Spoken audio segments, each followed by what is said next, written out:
Bonjour à tous et bienvenue dans ce nouveau numéro de Direct Défense, toujours en plein cœur de Rosatori. Alors au programme, vous le voyez, nous parlerons d'une tente de soins développée par le service de santé des armées et dédiée aux forces spéciales.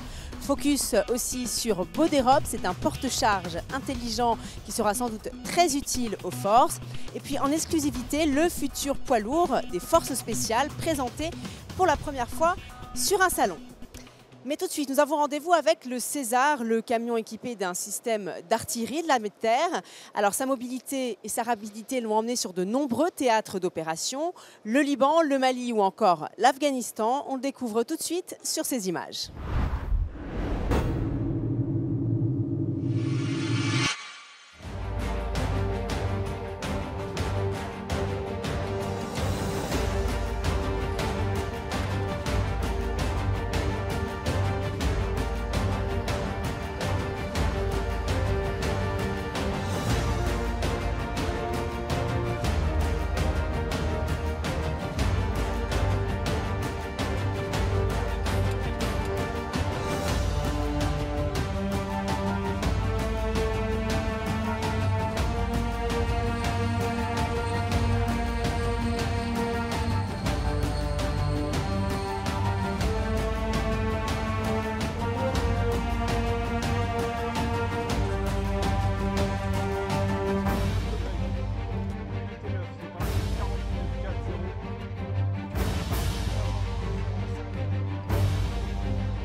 De retour en France sur le salon Rosatori pour continuer à parler du César, le César que vous voyez juste à côté de moi.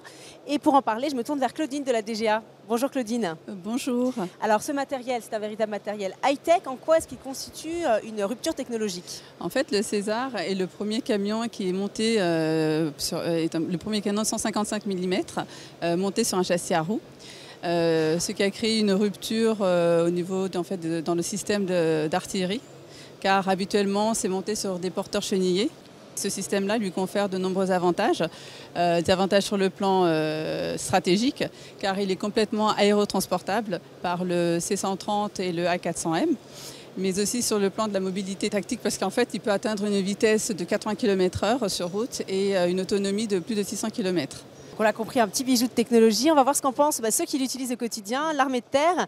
On sait qu'il s'est illustré sur plusieurs théâtres d'opération, au Liban, au Mali, en Afghanistan. Est-ce que vous pouvez nous dire justement sur le terrain, quels sont ses atouts principaux? Les atouts principaux au niveau du César, c'est qu'on n'est pas au contact, mais on est là quand même pour envoyer des appuis-feu à longue portée, jusqu'à 40 km. Le César, ses atouts majeurs, c'est qu'il est aérotransportable sur la 400M.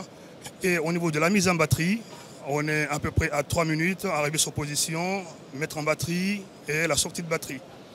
Voilà, je peux vous rassurer que le César, il est fiable, il est rapide, on peut passer à peu près partout. Donc mobilité, rapidité, c'est vraiment les deux atouts principaux du César. Exactement. Et au niveau des munitions, on peut quand même tirer 6 coups à la minute, voilà, sur le César. Très bien, très bien. Merci à tous les deux et très bon salon. Je vous remercie, madame. Allez, il est temps de s'intéresser à une PME innovante. Aujourd'hui, on va parler de Nexes. Alors, Nexes est une société spécialisée dans la traçabilité des produits et des personnes dans l'industrie. Elle a reçu le soutien de la DGA via le dispositif Rapide. Reportage. Depuis 8 ans, Nexes accompagne les industries sensibles du secteur aéronautique, spatial, nucléaire ou encore de la chimie. Elle s'est spécialisée dans la traçabilité RFID, une technologie que le grand public connaît bien. Qu'est-ce que la puce RFID? La puce RFID, c'est tout simple. Vous les trouvez dans les vêtements pour tout le monde. Et ce qui vous permet de tracer ce vêtement, d'être sûr déjà qu'il n'est pas volé puisqu'il va sonner sur un portique, ce qu'on appelle un portique. En même temps, pour avoir des données et des informations, notamment pour faire des inventaires. Nous, ce que nous faisons, nous utilisons cette technologie-là et nous la transformons dans un environnement sévère. Autrement dit, pour toutes les industries à forte problématique de sécurité. En complément des puces RFID, Nexes propose une gamme de produits et de solutions informatiques. des tags RFID résistants aux fortes températures, des tablettes tactiles pour les lire, une plateforme pour gérer les données collectées. Autant de matériel innovant et adapté au secteur industriel. Notre solution est utilisée par les acteurs de la défense, notamment Dassault et Airbus Defence and Space, au point de vue de l'assemblage de leurs produits, pour en fait écarter le risque que les outillages restent dans l'avion, par exemple, avant la sortie de l'usine.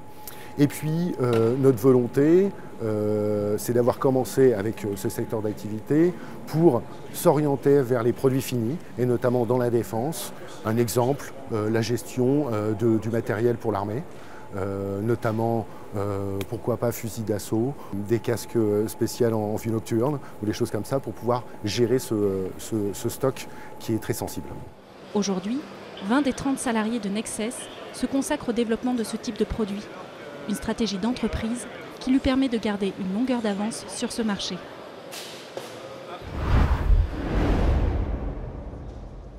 Alors on va s'intéresser à présent au service de santé des armées, le SSA. Alors le SSA, c'est lui qui assure en France et en opération extérieure le soutien médical des forces. Sur ce salon, il présente son module de chirurgie vitale, le MCV. Le MCV, c'est un dispositif destiné à soigner les forces spéciales en mission dans les endroits les plus reculés du monde. Regardez.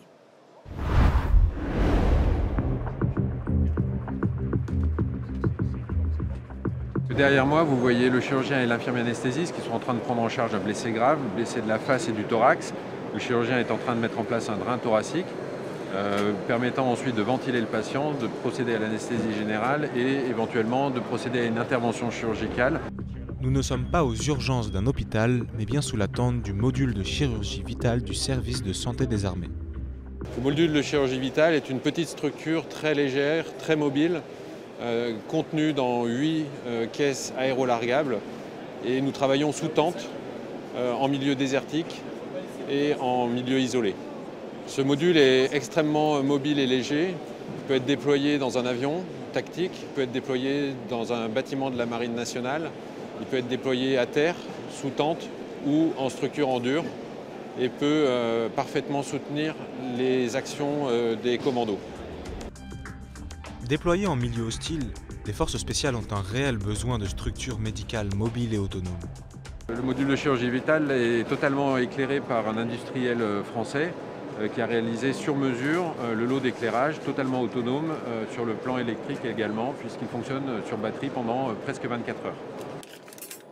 C'est de la chirurgie vitale, parce qu'on sait que ce blessé aurait mis plus de 5-6 heures à être évacué. Il serait mort si aucun geste n'avait été réalisé. Donc c'est un geste rapide, un geste de sauvetage, mais qui nécessite un environnement chirurgical. Déployé sur tous les théâtres, le module de chirurgie vitale a déjà inspiré les États-Unis ou la Grande-Bretagne. Et on va continuer à parler des forces spéciales. Vous voyez, je me trouve à l'intérieur de leur futur poids lourd. Ce futur poids lourd qui est présenté pour la première fois en exclusivité sur un salon. Alors, quelles seront ses missions et surtout ses atouts sur le terrain? Explication. Autonome, robuste, tout-terrain, le nouveau véhicule lourd des forces spéciales a tous les atouts pour remplir les missions d'infiltration, de neutralisation et de combat. C'est un véhicule qui est aérotransportable, qui nous permet donc de nous déployer vite et loin, qui est également très modulable et très rustique, nous permettant d'avoir des bonnes capacités de réparation sur le terrain et de repartir rapidement. On a également plusieurs armements qui pourront être adaptés sur le véhicule, permettant de mieux traiter les menaces. Et enfin, c'est un véhicule qui nous permettra d'avoir des bonnes élongations et d'accompagner des véhicules plus légers dans le cadre de missions en zone difficile. Aux côtés des véhicules plus légers, le PLFS servira de base avancée dans les opérations que mènent les forces spéciales. Ce sera une bonne base de transmission qui permettra de faire appui pour des véhicules plus légers qui seront en accompagnement de ce véhicule dans le cadre de nos missions pour transporter à la fois plus de carburant, plus d'équipement et également donc des radios plus importantes, donc des meilleurs moyens de transmission. Notifiés en 2015, les futurs véhicules des forces spéciales répondent à des besoins opérationnels urgents. L'objectif de l'acquisition du PLFS est de remplacer les véhicules actuellement en service dans les forces spéciales en renouvelant l'intégralité du parc. L'idée est d'homogénéiser les véhicules actuellement dans les forces afin de rationaliser le soutien et d'améliorer l'interopérabilité. Les 25 premiers poids lourds pour forces spéciales seront livrés d'ici la fin de l'année 2016. L'innovation que l'on vous présente aujourd'hui sera sans doute très utile pour nos forces. Il s'appelle Boderob. C'est un porte-charge intelligent qui accompagne son utilisateur partout. Regardez. Comment ça fonctionne ? On se met devant le robot, on appuie sur le bouton « Suis-moi », le bouton devient lumineux et ensuite suit la personne. Donc je peux y aller ? Tout à fait, allez-y. Lui, c'est Boderob. Il vous suit à la trace comme un fidèle compagnon. Et mieux encore, il porte votre matériel comme une mule. Avec son autonomie d'environ 8 heures, il est capable d'emporter jusqu'à 200 kg. Derrière ce petit robot mignon se cache un monstre de technologie. Il y a plusieurs technologies qui ont été utilisées dans Boderob. La technologie qui est montrée aujourd'hui, c'est des scrutateurs laser, des capteurs de distance donc avec faisceau laser, d'autres technologies ultra large bande radio et des technologies également caméra inertielle ont été investiguées. Soulager le fantassin, mais aussi les ouvriers, les maraîchers, les vignerons. Cette innovation, conduite par l'Institut Pascal, le laboratoire IRSTEA et la PME Effidence dans le cadre d'un programme Astrid, a été menée tambour battant. 3 années ont suffi pour passer du projet à la commercialisation, mais les recherches continuent. Une des nouvelles fonctions de l'Astrid Maturation serait l'ajout d'une fonction de retour automatique à une position donnée.